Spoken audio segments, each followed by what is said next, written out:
इथे कोणत्याही प्रकारची प्लास्टिकची वस्तू, प्लास्टिकची बॉटल आतमध्ये अलाउड नाही आहे।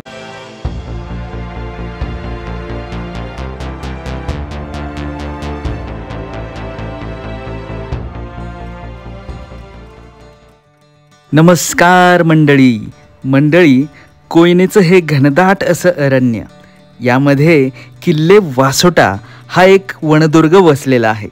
याच किल्ल्याला आज आपण भेट देणार आहे, तर चला माझ्यासोबत। जंगल सफारी म्हणजे खरं तर ॲडव्हेंचरच आलं।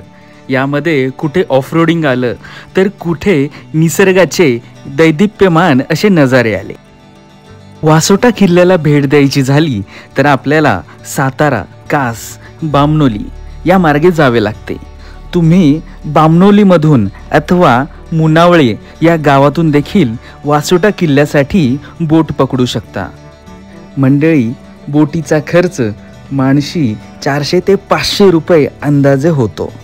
सर्वात महत्त्वाची गोष्ट म्हणजे सध्या सह्याद्री व्याघ्र प्रकल्पामध्ये हा परिसर येतो।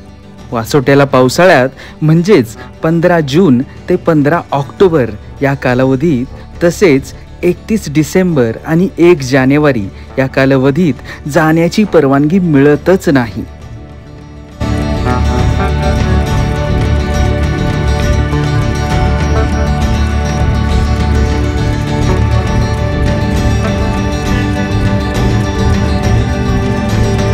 मुनावळे गावातून आम्ही बोटीत बसलो। वासोटा किल्ल्यापर्यंत जायचा प्रवास तब्बल 1 तासाचा होता। मंडळी, सुखद वाऱ्यामुळे तास सव्वा तासाचा हा नौका विहार अजिबात कंटाळवाना होत नाही। सोबतीला कोयनेचे घनदाट जंगल, सह्याद्रीच्या राकट रांगा आपल्याला डोळ्यांना सुखद असा अनुभव देतच असतात। या सुंदर अशा प्रवासाअंती शिवसागराच्या काठावर वनसागराने वेढलेला वासोटा आपल्या नजरेस पडतो। बोटीतून उतरून पुढे गेल्यानंतर आपल्याला सह्याद्री व्याघ्र राखीव प्रकल्प अशी मोठी कमान दिसते। इथून आत गेल्यानंतर इथे आपल्याला काही डिपॉझिट द्यायला लागते। इथलं एकूणच वातावरण पाहता खरंच आपण वाघाच्या घरातच आलोय की काय असं वाटायला लागतं।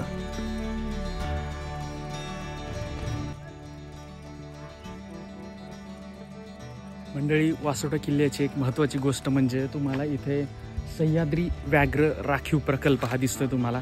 इथे कोणत्याही प्रकारची प्लास्टिकची वस्तू, प्लास्टिकची बॉटल आतमध्ये अलाउड नाही आहे, परमिशन नाही आहे। तुमच्याकडे जर असेल तर 500 रुपये तुमच्याकडून डिपॉझिट घेतलं जातं, त्यांचा काउंट घेतला जातो, किती बॉटल्स आहेत, काय आहेत, आणि त्याचा सर्वांचा रेकॉर्ड ठेवून नंतर तुम्ही जेव्हा किल्ला फिरून याल रिटर्न, त्यावेळेला तुमचे पैसे रिटर्न दिले जातात। केव्हा तर जेव्हा तुम्ही त्या सगळ्या बॉटल त्यांना जशाला तशा किंवा रॅपर्स जशाला तसे दाखवाल, म्हणजे जितकं घेऊन गेलात तेवढे परत तुम्ही आणलेत का नाही, तर हे सगळं चेक करून मगच तुम्हाला डिपॉझिट दिलं जातं। तर ही एक खूप सुंदर गोष्ट आहे। म्हणजे मी कर्नाळ्याला एक बघितलं होतं आणि आता ही दुसऱ्यांदा बघतोय, तर खूप भारी उपक्रम आहे म्हणजे गडकिल्ले स्वच्छ ठेवण्यासाठीचा।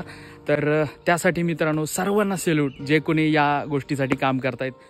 आता या चेकपोस्ट पासून जवळपास 15 मिनिटं पुढे चालत गेल्यानंतर आपल्याला खरं जंगल काय असतं याची अनुभूती यायला सुरू होते। या जंगलात एक मारुतीचं छोटंसं मंदिर आहे, सोबतच गणेशाची मूर्ती देखील आहे। हे मंदिर एका ओढ्याकाठी आहे।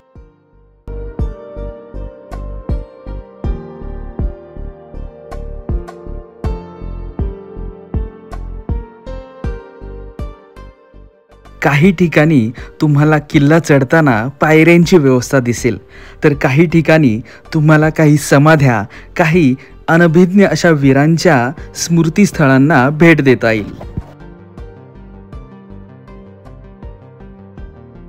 वासोटा केला आणि जर नागेश्वर नाही केला तर नक्कीच 4 लोक बोलतील, परंतु बोलू द्यात, कारण आपण आज फक्त वासोटा किल्लाच करणार आहे।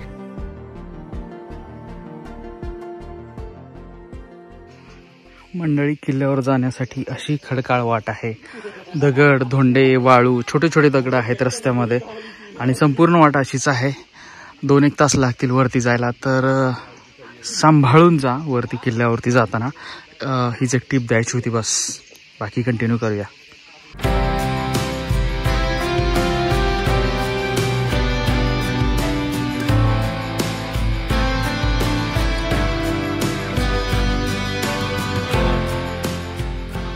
असे मानले जाते की वशिष्ठ ऋषींचा एक शिष्य अगस्ती ऋषी यांनी विंध्य पर्वत ओलांडून दक्षिणेकडचा मार्ग शोधला. सह्याद्रीच्या कोयना काठच्या त्या शिखरावर राहण्यास आला आणि त्याने आपल्या निवासी डोंगराला आपल्या गुरूंचे नाव दिले. कालांतराने या देशीच्या क्षत्रियांनी त्या डोंगराला तटाबुर्जाचे साज चढवून लष्करी ठाणे केले. त्या डोंगराचे परंपरागत वशिष्ठ हे नाव अपभ्रंश होऊन वासोटा असे झाले. किल्ल्याचे नाव वासोटा असण्याची आणखी एक शक्यता म्हणजे ज्ञानेश्वरीमध्ये वसवटा हा शब्द आला आहे. कदाचित वसण्यास योग्य जागा या अर्थाने वासोटा हे गडाचे नाव पडले असावे. मंडळी, शेवटी आता वासोटा किल्ल्यावरती येऊन पोहोचलोय आम्ही. जवळपास 2 तास लागलेत आम्हाला. बोटीतला 1 तास आणि ट्रेकिंग करून जवळपास 2 तास लागलेले आहेत. त्याच्यामुळे उन्हाळा खूप आहे, थकवा खूप येतोय, घाम येतोय. त्याच्यामुळं किल्ला चढताना सावधानतेने, सुरक्षितपणे आणि आरामात चढला पाहिजे हे नेहमी लक्षात ठेवा. आता किल्ल्यावरती आलोय आपण. खूप सारे अवशेष आहेत. मारुतीचं मंदिर आहे, महादेवाचं मंदिर आहे, पाण्याचं टाक आहे. तर एक एक गोष्टी आता मी तुम्हाला दाखवतो. चला. मंडळी, गड प्रवेश करताच आपल्याला डाव्या हाताला मारुतीचं सुंदर असं मंदिर दिसतं.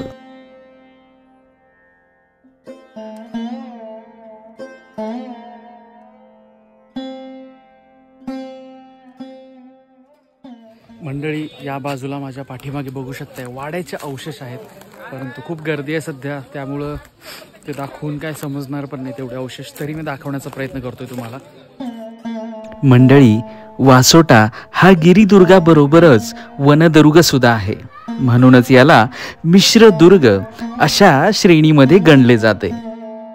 पूर्वेला घनदाट असे अरण्य आणि पश्चिमेला कोकणात कोसळणारे बेलाग कडे, यामुळे वासोट्याची दुर्गमता खूप वाढली आहे.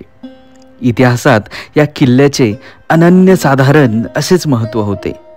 या किल्ल्याची मूळ बांधणी ही शिलाहार वंशीय दुसऱ्या भोजराजाने केली असल्याचा उल्लेख आढळतो.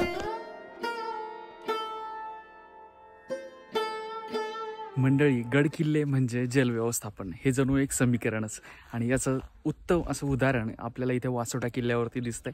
माझ्या पाठीमागे तुम्हाला दिसत असेल हा पाण्याचा हौद किंवा पाण्याचं टाकं.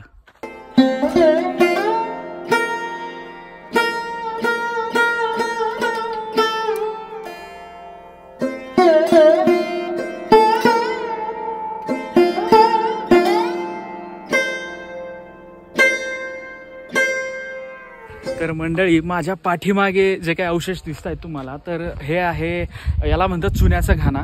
तर मागच्या व्हिडिओमध्ये मी बऱ्यापैकी चांगल्या पद्धतीने एक्सप्लेन केलं होतं, माहिती दिली होती की याचा वापर कसा केला जातो. वेगवेगळे पदार्थ असताचं मिश्रण केलं जातं आणि गड किल्ले बांधण्यासाठी, पुरातन वास्तू बांधण्यासाठी हा चुना वापरला जायचा. आणि हा चुना बनवण्यासाठी हे दगडी चाक असायचं. तर हा बेसिकली आहे चुन्याचा घाणा मित्रांनो.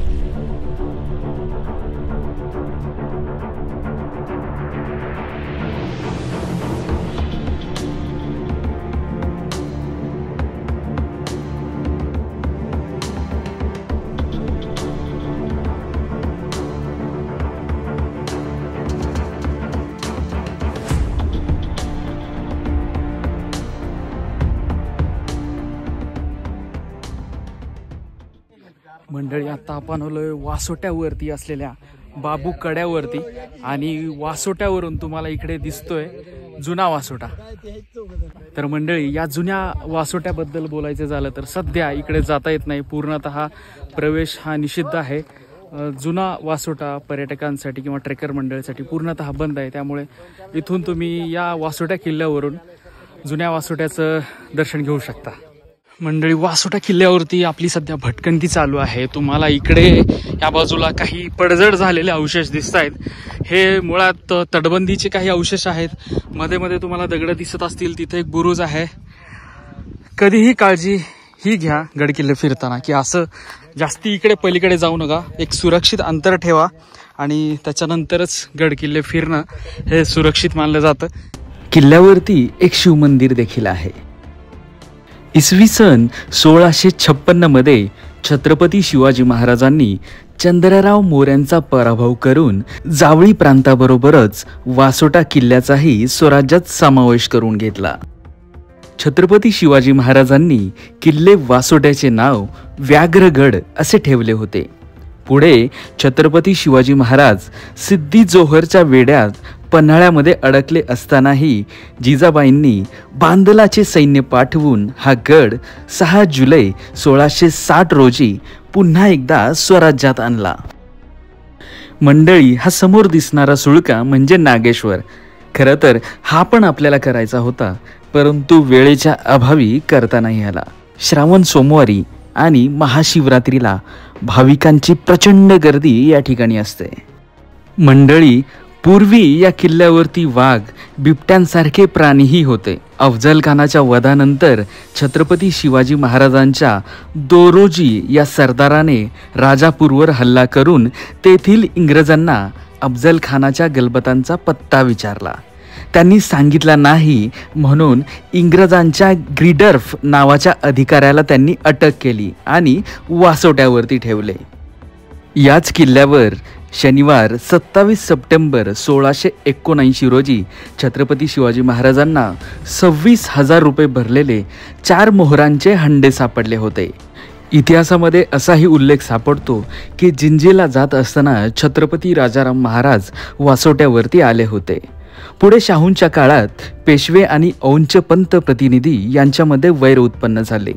बापू गोखले यांनी पंत प्रतिनिधींचा पराभव केला, परंतु पंत प्रतिनिधींची रखेल ताई तेलीन हिने वासोटा आणि जंगली जयगडावर रसद आणि दारुगोळा जमा करून बंड केले.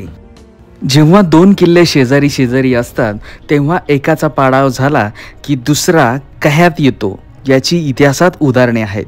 पुरंदर, वज्रगड, लोहगड, विसापूर इत्यादी.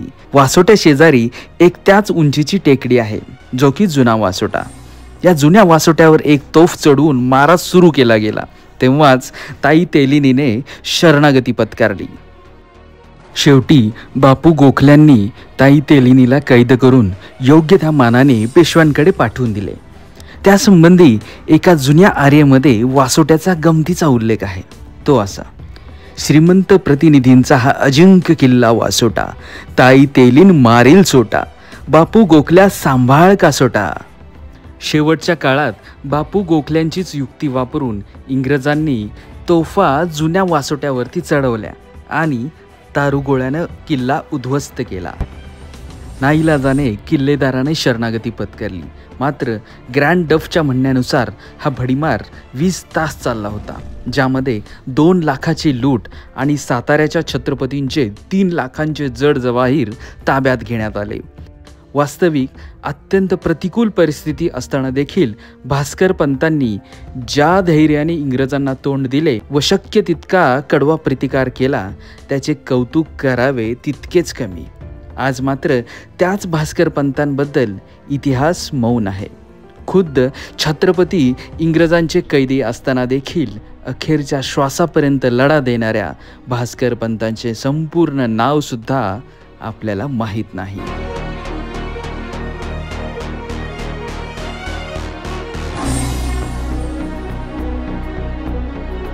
तर मंडळी, कसा वाटला हा वासोटा किल्ल्याचा व्हिडिओ? खूप वर्षांपासून यायची इच्छा होती, परंतु आज हा योग जुळून आला होता. तुम्हाला कसा वाटला व्हिडिओ कमेंट करून नक्की सांगा. सबस्क्राईब करा यार आणि शेअर करा. व्ह्यूज खूप डाऊन होत आहेत, तर कृपा करून सर्वांनी लाईक करा, शेअर करा आणि आपल्या चॅनलला सबस्क्राईब करा प्लीज. तर चला, भेटू पुन्हा एकदा अशाच एका नवीन व्हिडिओमध्ये. तोपर्यंत इतिहास वाचत राहा, इतिहास समजून घ्या, प्रगती करा. जय भवानी, जय शिवराय, जय शंभूराजे.